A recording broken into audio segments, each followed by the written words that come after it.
Assuming most of the pieces are back next season, there is one glaring problem with the Milwaukee Bucks roster. Camille and I tell you what it is next on Locked On Bucks.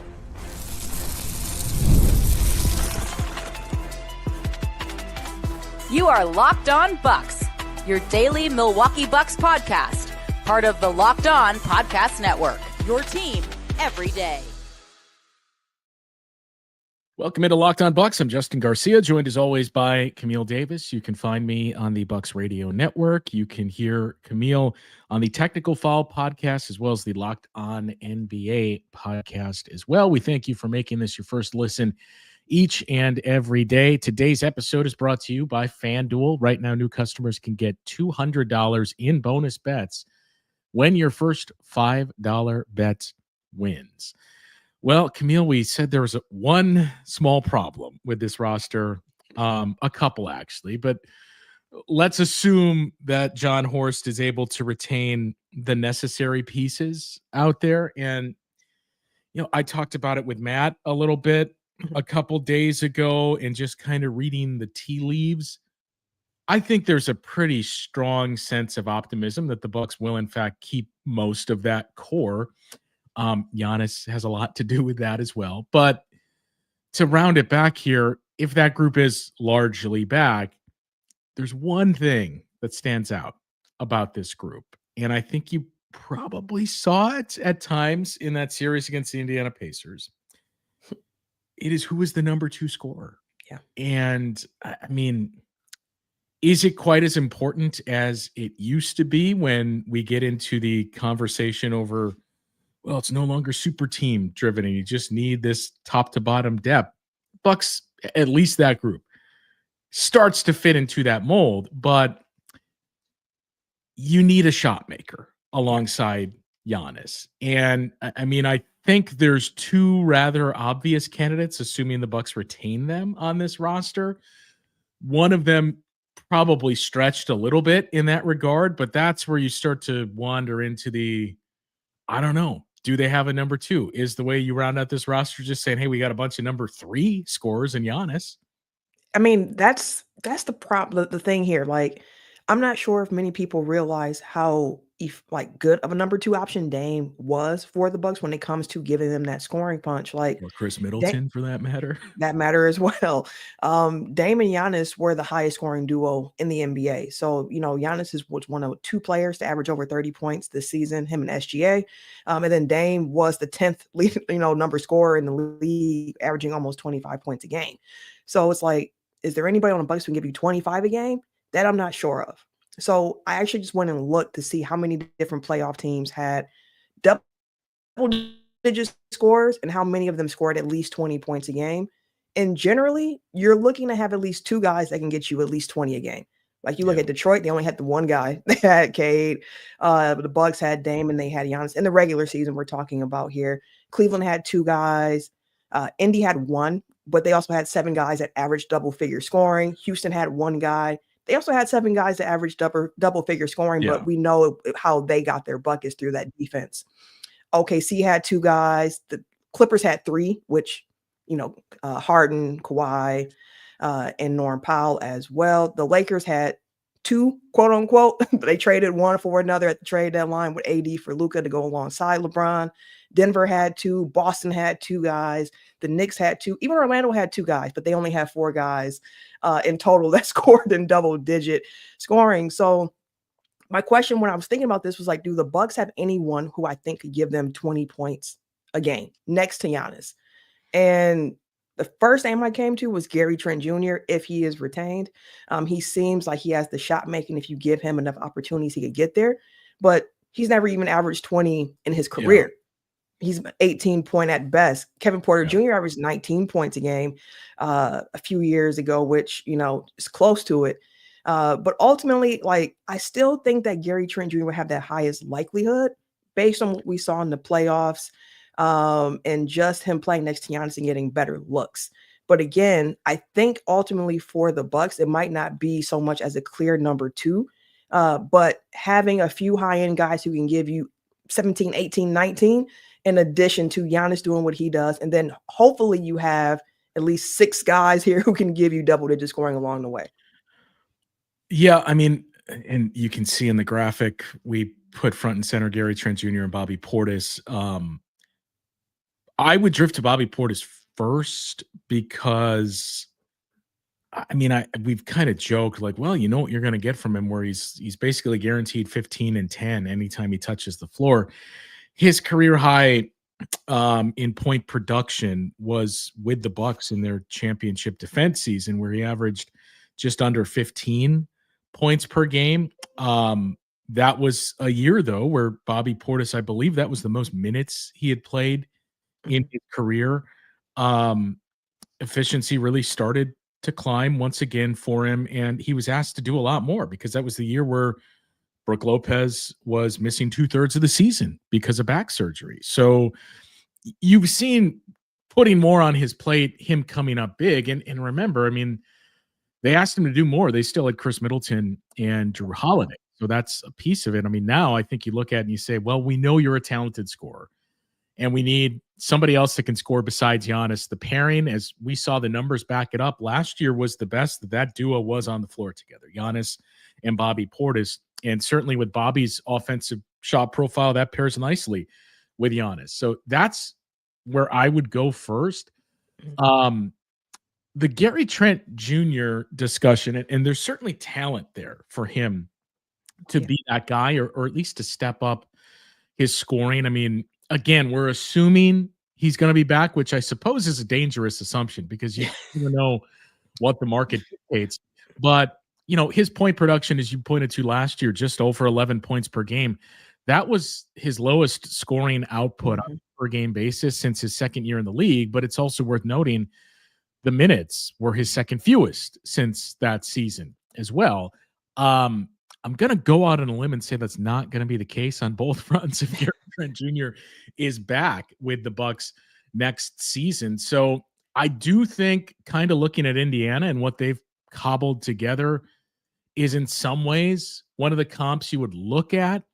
You know, hey, our leading scorer is going to average more than Indy's, and Giannis, who knows, maybe next year Giannis averages 35 points a game. But I think the big difference is, and you brought this up, the double-digit scores in some of Indy's secondary pieces. I mean, right now, I would take Pascal Siakam as a number 2 option over anybody on this team.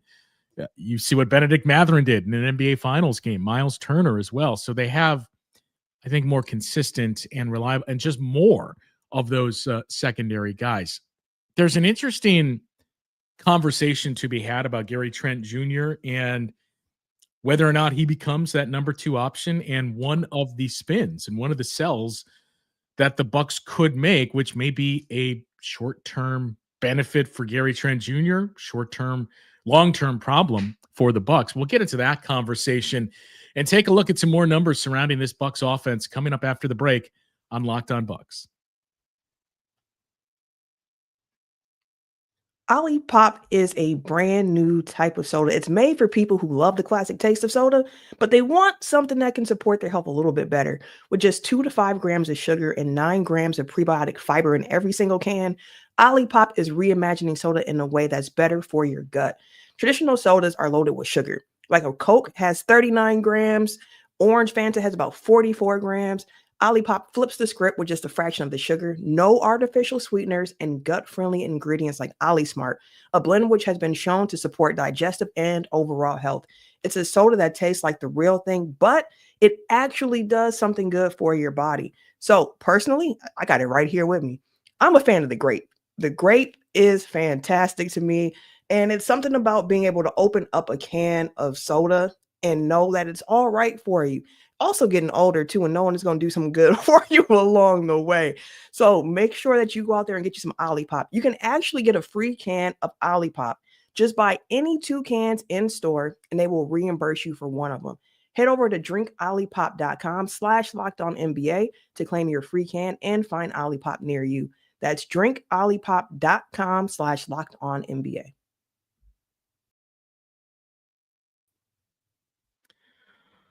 You see who the real VIP is of the show. I mean, Camille's the one they're sending cans of Olipop to.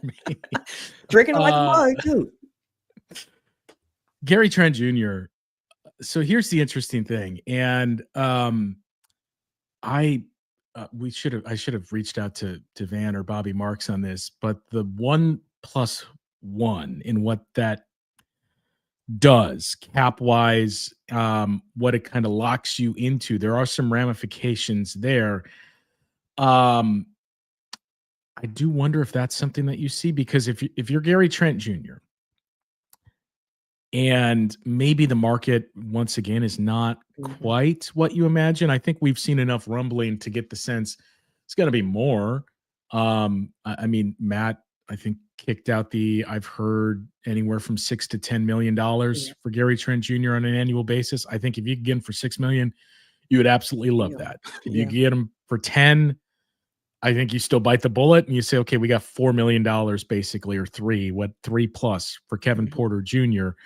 But I do wonder if your Gary Trent Jr. side, and what complicates this is what you saw happen to the market last year, where you were hoping for the mid-level, you turned down an offer around that range from the Raptors, and then ended up taking the veteran minimum on the open market. But I do wonder if you look at the situation in Milwaukee and you say, okay, Giannis is there. We may have the same conversation with Giannis next year. Who knows? Possibly, yeah. But there is definitely a window open for me to really feast. Like, they need scoring. They're going to, I would assume, start me. We talked about the minutes being as low as they were a year ago. I would assume that's going to change. It was, 28 minutes a game last year. I would guess Gary Trent Jr. is going to be a 30+ minutes per game guy if he's back with the Bucks this upcoming season. And if you look at that and you say, okay, can I just rehab my value once again and say, okay, I'm going to take a shorter deal again with the Bucks that's more and at least double than I made last year. But if I'm starting and if I'm scoring 18 points a game and I'm having, efficient nights doing that, I'm going to command even more. I'm going to be close to that, if not at the full mid-range level, the next time I hit the market. Yeah, and I think the role here for him could be an appealing part of coming back to try to, again, re-up and get a bit more money in the next or the following offseason as well. Like, when you think about the Malik Beasley path that he took, signing the minimum in Milwaukee, he goes to Detroit, signs for about $6 million there in Detroit, and now he's up again, where he had another really productive year. He was actually their second leading scorer after Ivy went down. So he provided a lot of value there. So it'll be interesting to see his market. And I think— Do you think he gets more than Gary Trent? Ooh, I think that's quite possible. Yeah, I mean, history would seem to indicate, yes, he already got more than him last year, and certainly the splash he made shooting the ball. I think if he gets more, you're really overlooking one side of the floor and saying, you know what, we feel like we like what we got around him. He's that missing piece. Yeah, and I think it's a fit too for him in Detroit. Like, he seems to have found something there that he likes with the team that they're building, with the fans, with the city. And I do think that tends to play a part. I mean, the money talks, and I think that Detroit will pay him because he provides valuable floor spacing for them with Cade out there. But yeah, I do think he probably commands a little bit more than Gary Trent Jr., but I don't think it's going to be so far off where you're like, dang, he got paid that much more than Gary Trent Jr., because Gary does give you that defense as well. I'm a little bit more than what Malik can give you, but Malik can also put up 9, 10 threes in a game really, really quick, which is a valuable skill set as well. And we've talked about it before too. I wouldn't say I like push back on the notion that Gary Trent Jr. is going to get close to $10 million per season. I mean, I remember asking Matt, do you think he's going to crack that 8-figure mark? Part of it to me is just, we've gone over this quite a bit, looking at the dearth of teams that actually have cap space this summer. And then, okay, let's look at the list. Quentin Grimes is a free agent. I think Quentin Grimes, they're basically the same age, but Quentin Grimes, I would assume, gets more money than Gary Trent Jr. Cam Thomas is a free agent. He's younger, and we talk about with Malik some questions on one end of the floor. There's certainly with that with Cam Thomas, but the age and the scoring and volume that he can do, I would assume Cam Thomas is going to have a larger market than Gary Trent Jr. You got Malik Beasley, who's comparable. Nickeil Alexander-Walker is the best of the bunch that's out there on the free agent market. So there's a decent amount of names that are out there. And I think realistically, if you're looking for a 2 guard, at best, Gary Trent Jr. is the 3rd or 4th name that you land on here. So, if he gets that much and we're seeing, wow, they're really paying 2 guards this summer, it's not what I projected, but good for him. Yeah, I mean, I'm never going to be mad at somebody getting their money. Like, it might not be my team able to pay you, but I understand that for athletes, the career is short. You are trying to maximize your dollar while you can. Go ahead and do that. But I do think that Gary Trent Jr. with the Bucks can offer him and role and whatnot. If he is looking to increase that payroll, like, this will be a great opportunity for him to do so because the playing time is going to be there for him. But Justin, I have to ask you this question, and I know that there are going to be listeners being like, is she out of her mind? But I have to ask the question. We're talking about possible second options on the Bucks. Is Kyle Kuzma in that conversation? I have to ask the question. I have to ask the question. He is somebody. We saw him with the Wizards. He averaged, a little over 20 points a game while he was with the Wizards as their quote unquote number 1. But after the way the playoffs went last year, where the Bucks found that their best rotation was with him out of it. Like, does he come off the bench this upcoming year? I'm not sure. But if he's starting, does he have an opportunity to be somebody who is a second option while Dame is out? I would assume he's not starting for this team. And for that alone, I would say no. I mean, I think, again, another guy, and that's the difficult part about this, who's your number 2, is you keep hovering around these names that you technically don't have under contract that you still need to retain. And I think another one you would float out there is Kevin Porter Jr. and saying, well, he's shown in flashes what he's capable of doing. He certainly had big games against the Bucks throughout his career, especially that 50-piece that he had. And, the talent is there to score. It's just a matter of harnessing that consistently. Like, can he creep close to a 20-ish points per game type of guy? I would put Kyle Kuzma even below the name of Kevin Porter Jr. just because I would assume he's going to come off the bench. And it's not to say that you can't be a volume bench scorer, but I think I'm not trying to make the comparison between these two players, so I cannot preface that enough. But I think what he gives you in terms of the skill set offensively and the way to best plug him in, it basically replicates. Oh boy, I even struggle to say this. Go ahead. It's closer to Giannis, where I think he's plugging that hole of when Giannis comes off the bench and some overlap that I just don't think he'll have the volume of it because of that.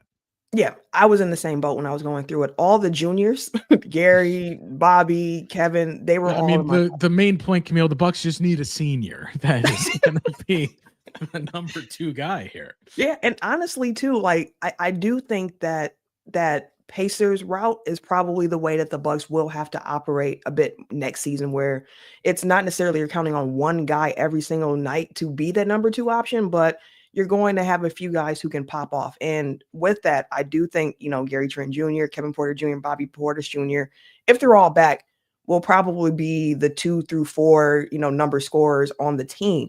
But another guy who I think could really help the Bucks offense is that AJ Green. He has just shown with his ability to knock down that 3 at that clip, 40% clip, that it's a valuable skill set. I just think for the Bucks, they have to do more of getting him more shot opportunities. Like next year, I want to see AJ Green shooting at least 8 threes a game. He shot 3 threes a game 2 years ago, 5 this past season. Want to see that volume continue to increase. If he can add to his game in the way he can get to his threes, running him off ball, being able to get a dribble or 2 off to relocate if the closeout comes, with his shooting touch, like he can be a lethal weapon for this team as well, which again, if you have those juniors and you have AJ Green, you have Kuz, quote off the bench possibly, which I think makes the most sense as well. You're looking at another like 4 or 5 guys there who can at least give you some double-digit scoring to go along with what Giannis has going for you. I do wonder if we've shortchanged Kevin Porter Jr. a little bit, so I do want to talk about that. And one of the questions that's come up a couple of times in the chat, the future Bobby Portis, and what is the market for him out there? So we'll wrap up the show with those 2 thoughts coming up after this on Locked On Bucks. Time to talk to you about today's show sponsor, FanDuel. The NBA playoffs are in full swing. Every night, delivering highlight-worthy performances, major momentum shifts, and can't-miss moments. You get game-winning shots, breakout players. Never a better time to get in on the action. We've already seen both of those in this NBA Finals series, a game winner from Tyrese Halliburton and a breakout Benedict Mathurin performance. With that, FanDuel makes it easy to stay in the game before tip-off and live. You got player props, performance trends, and same-game parlays, giving fans more ways than ever to play smart and win big. If you got a read on who's heating up, a name like we just mentioned, Benedict Mathurin, we'll back it up with a same-game parlay. How could a $200 in bonus bets add to the excitement if your first $5 bet hits? Just think about that. If you're new to FanDuel, it's the perfect time to sign up. Head to FanDuel.com, place your first $5 bet. If it wins, you'll get $200 in bonus bets. Make every moment more with FanDuel, official sports betting partner of the NBA. Okay, so let's save the Bobby Portis for the last piece here. Kevin Porter Jr. Did we shortchange him in not really spending any time? Again, you got to retain him. I think of the list of guys we've gone through, safe to say you feel best at them retaining Kevin Porter Jr. than any of those names. Is that a safe assumption? Yes, just because I think the price point is going to be the lowest for him. And the need is certainly there. And the need is there because he can walk into an opportunity here with Dame being out, knowing like, I'm going to play a lot of basketball. Same thing we said with Gary Trent. Yeah, exactly. So the opportunity is there, which I think helps the Bucks pitch to retain him. And for Kevin Porter Jr., when I was going through it and thinking like he was on my short list of guys who could be a number 2 option, but for him, one thing he'll have to continue to work on is just the catch and shoot aspect of his game, because he's going to get a lot of those opportunities if Giannis is really running that offense. So he has to be able to create off the catch as well as what he can bring off the dribble, which as we saw throughout the season, especially towards the end there when they really started picking the momentum, he's actually been a better passer than I expected from him as well. But the decision-making for him has to continue to improve as well along the way. So if he can improve the catch and shoot numbers, improve the decision-making, in addition to what he could do if, Giannis is on the bench and he has the ball in his hand a little bit more, or, the ball just swings his way, need to get a bucket, I think he's someone who can do it. That 50-point game was his second year in the league. It was a season where he played just 26 games and averaged under 17 points per game. So the talent is definitely there. He averaged just under 20 points a game his final year in Houston, and that was 22-23. Ended up playing overseas, had that contract that was only partially guaranteed and kind of blew up on him because of everything that has been, I wouldn't even say well documented, just documented off the court in his past. So there is talent there. And as we mentioned, there is a need. He is 24 years old as well. That I think that's the interesting part about all of these guys is the overall point from all of this is they don't have a number 2. If this group stays together, you got a bunch of if I squint, I can see you as a number 3 basically, but there's not a true number 2. And we've spent a lot of time saying, I think the big message from this playoffs is just to minimize your weaknesses on any end of the floor. Just make sure there's no one spot that the opponent can pick at. And that means more depth than anything else. So if you're rounding out a roster that is full of guys that are number 3s, and I think overall solid 2-way play from most of these guys, you're arguably in a much better spot than to just say it's Giannis and Dame and we'll figure out the rest of the group around them. But the big piece is, okay, but you got to retain those guys. And, I think the interesting part is we kind of wind it down with that Bobby Portis discussion is the point we made about Gary Trent Jr., and we just mentioned it as well with Kevin Porter Jr. I think it applies to basically every one of those guys in that, look, we want you here. We can pay. It's not a spot where we're in the second apron and we can only give you veteran minimums. We can pay to keep you here. We want you here. And oh, by the way, you're going to be able to do more next season. Like Bobby Portis, as of this moment, I would assume Bobby Portis is your starter on that alongside Giannis. Gary Trent Jr., I would assume he's starting. Kevin Porter Jr., I would assume he's starting. That you're telling these guys you're going to get a lot more opportunities and you're going to start. That, maybe the sell isn't we're all in on a championship, but as we talked about, rehabbing your value and continuing to build up that bank account, that's one way to do it.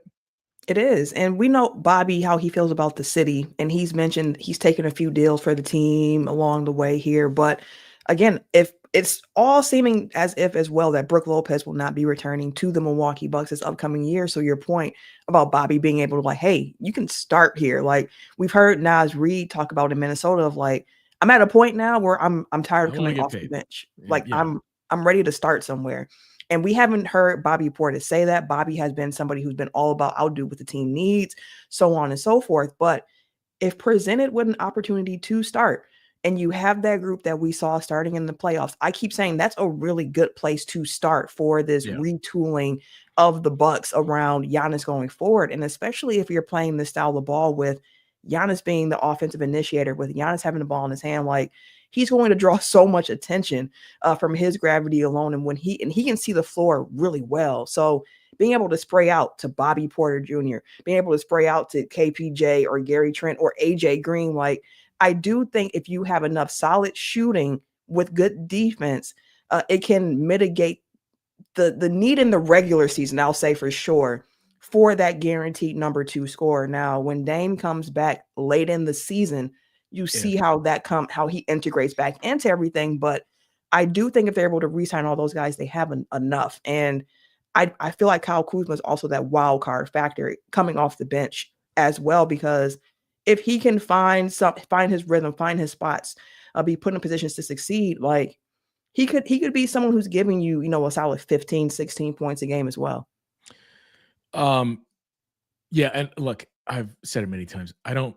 This isn't to knock or doubt anything about Damian Lillard. I think we have to say if Damian Lillard that's fair. comes back, because you never know how rehab goes or anything else. And especially a player that's going to be today was Drew Holiday's 35th birthday. I think Dame is a week or so after him. So going to be up there as well. And yeah, to get back to the Bobby part, the other kind of tie-in to the rest of this group is we talked about Gary Trent Jr., and you look at the free agents that are out there. To a lesser extent, it applies to Kevin Porter Jr. as well, who's kind of a combo tweener guy. Do you put him in at a 2 guard? Do you put him at a point guard? If you put him at point guard, you still have other guys. Fred VanVleet, what happens with that team option? I would assume he's going to be on the market.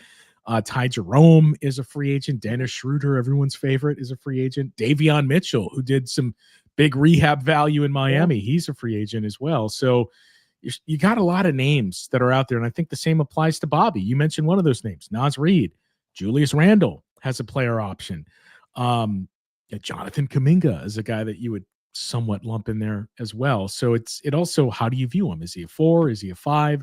But none of these guys are the clear-cut number 1 at their position in this free agent class. And I think that's one thing that is good for the Bucks to say, okay, it's not the clear guy that everybody is going to be targeting. We have more flexibility, and we got a lot of opportunities for you this upcoming season. The last thing, too, I forget who it was I was talking about this with, but they mentioned Golden State as that's a team that's interested in kicking the tires on Bobby Portis. We've talked about the Warriors needing some size and needing some help on the glass. I can see how that would relate, but that's a pay cut for Bobby Portis, unless the Warriors do something to shed a decent amount of cap room here. That's a pay cut, because all they got available is the taxpayer mid-level. And I don't think it's the scenario it was, even 5 years ago, 4 or 5 years ago, to say, want to come here and play with this group and play with Steph. I mean, we're talking about the same discussions we've had about this Bucks team for the last couple of years. You're talking about a 37-year-old Steph Curry, a going on 36-year-old Jimmy Butler, a 35-year-old Draymond Green, and a team that plays in the Western Conference that isn't just loaded like they once were. So, yeah, I mean, if situation were a little different, I'd keep an eye open on, we'll see if they come calling, if Bobby's interested in that. But that's a pretty sizable pay dump that he'd be taking.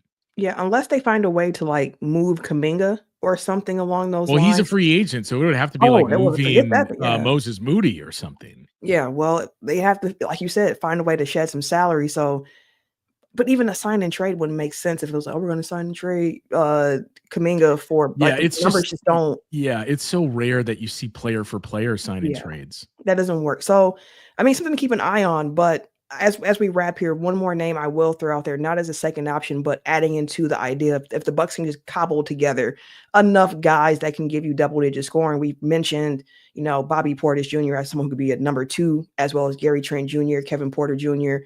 Mentioned AJ Green of like you can be a lethal scorer here, which can add to the offense. But I'll also give Ryan Rollins that same credit of like I think Ryan Rollins can give you 10 points a game if he is in the rotation, and you add that in with the defense ability as well. Like if the Bucks could find a way to even add a few more defenders and just space the floor there, I do wonder if they can use that defense to fuel their offense a little bit more often in the upcoming season as well.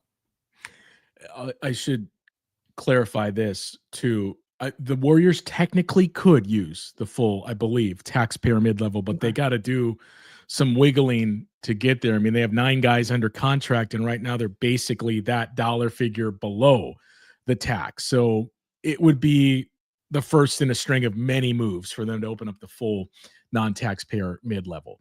Leave your thoughts. Who, if everything stays as is, who is the most likely guy to be the number 2 scoring option for this Bucks team? And, we can save it for next week, Camille. We didn't mention, is there an outside candidate? As we've always seen John Horst lurk in the shadows in moments like this. But leave your thoughts. We'll address that on next week's show. That'll do it for today. For Camille, I'm Justin. We'll talk with you guys once again next week on Locked On Bucks.